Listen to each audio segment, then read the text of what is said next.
بسم اللہ الرحمن الرحیم الحمدللہ ثم الحمدللہ ثم الحمدللہ علی نعمائہ و آلائہ و احسانہ و کرمہ والصلاة والسلام علی سیدنا و حبیبنا و شفیعنا و مولانا محمد رسول اللہ خاتم النبیین رحمت للعالمین سید الاولین والآخرین وعلی آلہ و اصحابہ اجمعین۔ اللہ کے فضل اور احسان سے، اللہ کی کرم فرمائی سے اور اللہ کی مہربانی سے اس سال رمضان مبارک کے کچھ ایام حرمین میں گزارنے کا موقع مل رہا ہے۔ آپ کی چاہت بھی ہوئی اور دوسرے بہت سارے بھائیوں نے بھی بڑی محبت کے ساتھ یہ تقاضا کیا کہ اس سفر کے متعلق کچھ تاثرات بیان ہونے چاہیے، ہو سکتا ہے کسی سننے والے کو اس سے فائدہ ہو۔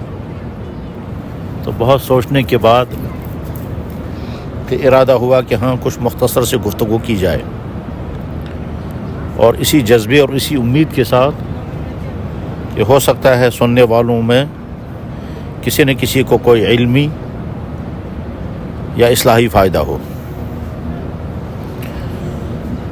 پہلی بات، ابھی پرسوں جمعۃ المبارک گزرا، مکہ مکرمہ میں حرم شریف کے اندر جگہ پانے کے لیے ضروری ہوتا ہے کہ صبح انسان جلد سے جلد حرم میں پہنچے۔ چنانچہ میں نے کوشش یہ کی کہ صبح 9 بجے سے 9:30 بجے کے اندر گیٹ کی اندر پہنچ جاؤں کسی طرح سے، تاکہ وہاں جگہ مل سکے اور اس کے بعد اطمینان سے آدمی اپنے اعمال اپنے معمولات کر سکے۔ چنانچہ میں جب اندر پہنچا تو حسن اتفاق یہ کہ وہاں ایسی جگہ بیٹھنے کا موقع ملا جہاں 3-4 بزرگانہ حیت کے حضرات عالمانہ وضاحت کے تشریف فرما تھے اور وہ اپنے معمولات میں مشغول تھے۔ کافی دیر کے بعد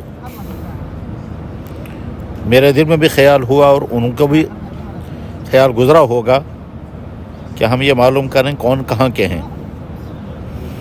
چنانچہ میں نے ان سے ٹوٹی پھوٹی عربی میں پوچھا، آپ حضرات کہاں کے ہیں؟ تو انہوں نے جواب میں کہا ازبکستان۔ میں نے کہا ازبک تو وہ علاقہ ہے جہاں امام ترمذی رحمہ اللہ تعالیٰ جیسی شخصیت رہے ہیں، کیا آپ لوگ ان سے واقف ہیں؟ انہوں نے بڑی بشاشت کے ساتھ سر ہلا کر کیا کہ ہاں ہم تو اسی علاقے کے رہنے والے ہیں۔ میں نے پوچھا امام ترمذی رحمہ اللہ تعالیٰ کا جو مقام پیدائش ہے وہ آپ سے کتنا دور ہے؟ انہوں نے کہا تقریباً 50 کلومیٹر کے فاصلے پر۔ میں نے پوچھا اچھا امام بخاری رحمہ اللہ تعالیٰ آپ کے یہاں سے کتنے دور ہیں؟ انہوں نے کہا کہ وہ تو بہت دور ہیں، 450 کلومیٹر دور۔ امام بخاری رحمہ اللہ تعالیٰ ازبکستان میں نہیں، وہ تاجکستان میں۔ اس کے بعد ان سے بہت لمبی گفتگو ہوتی رہی، ٹوٹی پھوٹی عربی میں یہاں سے بھی بات چیت ہوتی رہی اور وہ بھی اٹک اٹک کر کے جواب دیتے رہے۔ میں نے ان سے پوچھا کہ آپ حضرات کون سی زبان بولتے ہیں؟ انہوں نے کہا ہم ازبک زبان بولتے ہیں۔ اب میں نے ان سے وہاں کے حالات معلوم کیے اور ساتھ میں یہ بھی کہا کہ روسیوں کے ظالمانہ دور میں آپ حضرات نے اپنے اسلام کو کیسے بچایا۔ تو کچھ الفاظ اور کچھ اشاروں کے ناریوں میں انہوں نے نہایت ہی دردناک مظالم کی داستانیں سنائیں اور کس طرح سے زیر زمین جا کر کے وہ اپنے بچوں کو قرآن اور دین کی بنیادی تعلیم پڑھاتے رہے، یہ حالات سناتے رہے۔ میں نے ان سے پوچھا کہ آپ کے علاقے میں زیادہ تر لوگ اہل سنت ہیں یا اہل تشیع؟ انہوں نے کہا ہم تمام کے تمام اہل سنت ہیں، کھال کھال دور کہیں کہیں کوئی نہ کوئی اہل تشیع مل سکتا ہے، ورنہ ہمارا سارا علاقہ جو ہے وہ اہل سنت والجماعت کا ہے۔ میں نے ان سے پوچھا کہ آپ حضرات کون سے مسلک سے وابستہ ہیں؟ انہوں نے کہا کہ ہم حنفی فقہ سے وابستہ ہیں اور ہم نے حنفی فقہ ہی کی کتابیں پڑھی اور پڑھاتے ہیں۔ میں نے کہا کون سی کتاب پڑھتے اور پڑھاتے ہیں؟ کہنے لگا مختصر القدوری اور ہدایہ۔ جب انہیں ہدایہ کا نام لیا تو میں نے ان سے پوچھا کہ صاحب ہدایہ آپ کے ہاں سے کتنا دور ہیں؟ انہوں نے جواب میں جو کہا وہ میں سمجھ نہیں سکا، لیکن ساتھ میں انہوں نے بھی یہ بھی کہا کہ امام مرغینانی یعنی صاحب ہدایہ رحمہ اللہ تعالی مرغینان کے رہنے والے تھے، ان کی مسجد میں ان کا جانا ہوا ہے، وہاں انہوں نے نمازیں پڑھی ہیں اور صاحب ہدایہ کی شخصیت سے وہ پوری طرح سے واقف تھے۔ میں نے ان سے کہا کہ ہم لوگ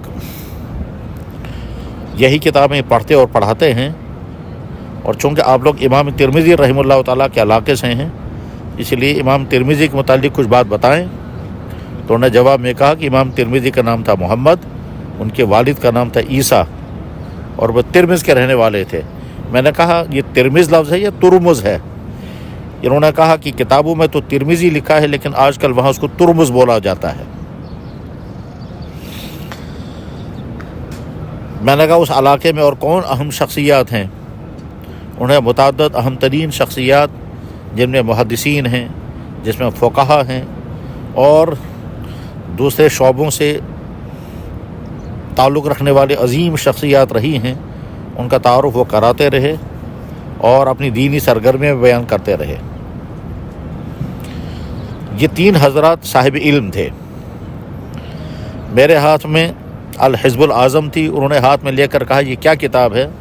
میں نے کہا یہ ملا علی قاری رحمہ اللہ تعالی جو مشکوٰۃ شریف کی عظیم شرح مرقات کے مصنف ہیں، یہ ان کی جمع کردہ وہ دعائیں ہیں جو قرآن کریم اور احادیث میں ہیں۔ انہوں نے کہا ہاں ملا علی قاری ہراوی۔ میں نے کہا ہاں ہمارے مشائخ اس حزب الاعظم کے پڑھنے کی تلقین بھی کرتے ہیں، ترغیب بھی دیتے ہیں، اس لیے ہم لوگ بھی کوشش کرتے ہیں کہ کم سے کم روزانہ اسے ایک منزل پڑھیں۔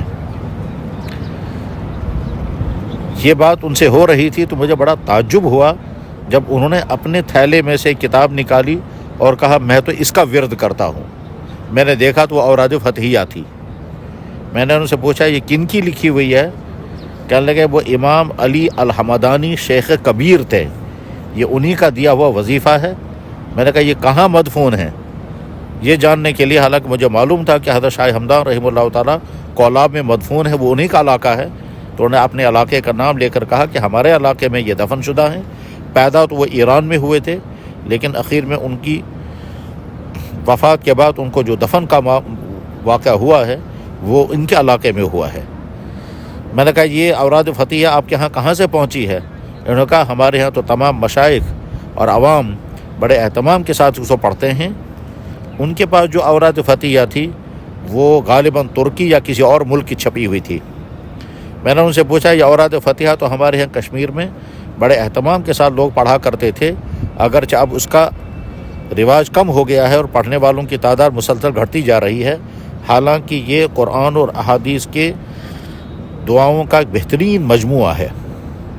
میں نے ان سے کہا کیا آپ لوگوں نے کبھی سنا ہے کہ شاہ ہمدان یا امیر کبیر سید علی ہمدانی رحمہ اللہ تعالیٰ وہ شخص ہیں کہ جن کے ذریعے سے کشمیر میں اسلام پھیلا ہے؟ انہوں نے کہا نہیں ہم نے نہیں سنا۔ میں نے کہا یہ تو عظیم و شان شخصیت ہے جن کے ذریعے سے کشمیر میں اسلام پھیلا، اگرچہ اسلام اس سے پہلے وہاں آ چکا تھا لیکن ان کے ذریعے سے ہزاروں انسان اسلام میں داخل ہو گئے اور دعوت کی بنیاد پر داخل ہو گئے۔ وہ یہ سارا سن کر کے بہت تعجب کرتے رہے۔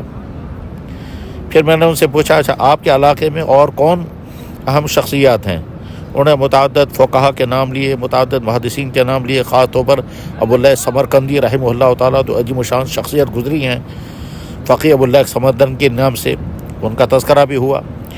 میں نے ان سے کہا آپ کے علاقے میں یہ ماوراء النہر کیا چیز ہے؟ انہوں نے کہا وہاں دو نہریں ہیں، جیحون اور سیحون۔ ان نہروں کے اس پار کے علماء کو کہا جاتا ہے علماء ماوراء النہر۔ دراصل کچھ مسائل میں، فروعی مسائل میں ان کے رائیں کچھ الگ تھیں، اس لیے ان رائیوں کو جب منسوب کیا جاتا تھا تو کہا جاتا تھا کہ علماء ماوراء النہر کی رائے یہ ہے۔ مجھے خیال آیا کہ ہاں جیسے ہمارے خطے میں علماء فرنگی محل یا علماء خیرآباد یا علماء صادق پور یا اس طرح کے خطوں کے علماء کے نام لیے جاتے ہیں، اسی طرح سے علماء ماوراء النہر کا نام بھی لیا جاتا ہے، جو نہر جیہون کے اس پار کے لوگوں کو کہتے ہیں۔ گفتگو کرتے ہوئے انہوں نے یہ بھی تذکرہ کیا کہ حضرت عباس رضی اللہ تعالیٰ عنہ جو جناب رسول اللہ صلی اللہ علیہ وسلم کے چچا تھے، ان کے صاحبزادے کا نام حضرت قسم تھا۔ یہ حضرت قسم انہی کے علاقے میں دفن ہے۔ حضرت قسم اللہ کے نبی علیہ السلام کے چچیرے بھائی ہیں، اور یہ وہی حضرت قسم ہیں کہ جب اللہ کے نبی علیہ السلام دنیا سے رخصت ہونے والے تھے، امراض الوصال میں آپ نے مسجد نبوی کے اندر لوگوں سے یہ کہا تھا کہ اگر کسی کا کوئی قرضہ میرے ذمے ہو تو آدھی وصول کر لو۔ چنانچہ ایک شخص نے کھڑے ہو کر کے درخواست کی کہ یا رسول اللہ، آپ کے ذمے میرا کچھ قرضہ ہے جو ادا نہیں ہوا ہے۔ تو اللہ کے نبی علیہ السلام نے انہی قسم جو حضرت عباس کے صاحبزادے یعنی حضرت فضل اور حضرت عبداللہ کے بھائی ہیں، قسم، انہی قسم سے فرمایا تھا کہ قسم میرا وہ 2 یا 3 درہم قرضہ ادا کر دینا۔ یہ حضرت قسم اخیر عمر میں اسی ازبکستان کے علاقے میں پہنچے اور وہیں ان کی وفات ہوئی اور وہیں وہ مدفون ہیں، اور اس پر ان علاقے کے لوگوں کو بڑا فخر ہے۔ اس طرح تقریباً 1-2 گھنٹے تک ازبکستان کی ان 3 علماء کے ساتھ گفتگو ہوتی رہی، مگر بہت افسوس اور تعجب خیز افسوس یہ ہوا کہ نہ میں ان کا نام معلوم کر سکا، اور نہ ان کو خیال رہا کہ وہ مجھ سے پوچھتے کہ آپ کا نام کیا ہے۔ البتہ انہوں نے یہ ضرور پوچھا کہ تم نے دینی تعلیم کہاں پڑھی ہے؟ تو میں نے کہا میں دیوبند میں رہا ہوں۔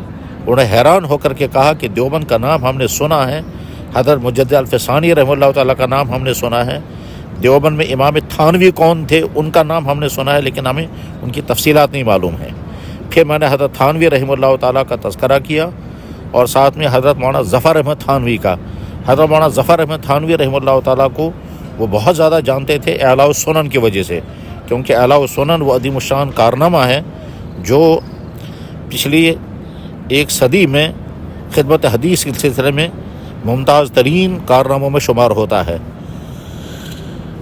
ان حضرات کے ساتھ یہ ایمان افروز گفتگو ہوتی رہی۔ ان کی چاہت یہ تھی کہ میں ان کے علاقے میں کسی موقع پر سفر کروں، تو میں نے جواب میں کہا کہ کون کس علاقے میں کب پہنچتا ہے اس کا تعلق آبودانی کے ساتھ ہے، اور اگر مجھ جیسے آدمی کا وہاں آنا بھی ہوا تو ہم فائدہ کیا اٹھا سکیں گے، اس لیے کہ آپ حضرات وہاں عربی اس طرح بول نہیں پاتے یا سن نہیں پاتے، اور ہم اتنی بے تکلفی کے ساتھ عربی بول نہیں پاتے۔ آپ حضرات کی زبان ازبک ہے، وہ اس سے ہم ناآشنا ہیں۔ تاہم انہوں نے فوراً ایک ویڈیو دکھایا۔ اس ویڈیو میں وہ دکھا رہے ہیں کہ حضرت مولانا تقی عثمانی صاحب دامت برکاتہم امام ترمذی رحمہ اللہ تعالیٰ کی مسجد میں خطاب فرما رہے ہیں، اور یہ علماء وہاں ان کے سامنے بیٹھے ہوئے ہیں، وہ خطاب فرما رہے ہیں عربی میں، اور ان کے ازبک بولنے والے عالم اس کا ترجمہ کر رہے ہیں اس ازبک زبان میں۔ اس طرح سے یہ جمعہ سے پہلے کہ یہ گفتگو ہوتی رہی، پھر بعد میں ہم اپنے اپنے اعمال میں مشغول ہو گئے۔ جمعہ کے دن سورہ کہف پڑھا جاتا ہے، جمعہ کے دن کثرت درود شریف وغیرہ، اور اس طرح سے بھی جمعہ کی نماز کا وقت جب ہوا، اذان ہوئی، تو میں نے کہا یہ جو اذان ہو رہی ہے آپ کے خیال کے مطابق وقت پر ہے وقت سے پہلے؟ انہوں نے کہا نہیں، یہ وقت سے پہلے ہے۔ میں نے کہا سنتیں کو کیا کرتے ہیں آپ؟ انہوں نے کہا ہم سنت جمعہ کے بعد ادا کرتے ہیں، کیونکہ ابھی وقت نہیں ہوا ہے، اور یہاں یہ اذان جو ہے ان کے اپنے وقت کے مطابق صحیح ہے، پر ہمارے مسلک کے مطابق یہ وقت سے پہلے اذان ہو رہی ہے۔ اس طرح سے بڑی ایمان افروز گفتگو ان ازبکستان کے علماء کے ساتھ ہوئی۔ اللہ تعالیٰ ان کو اپنے علاقے میں دین کی خدمات کے لیے قبول سے قبول تر فرمائے، اور ہم کو بھی اپنے صحیح راستے پر چلنے، جمنے اور اسی کے مطابق زندگی گزارنے کی توفیق عطا فرمائے۔ آمین یا رب العالمین برحمتک یا ارحم الراحمین۔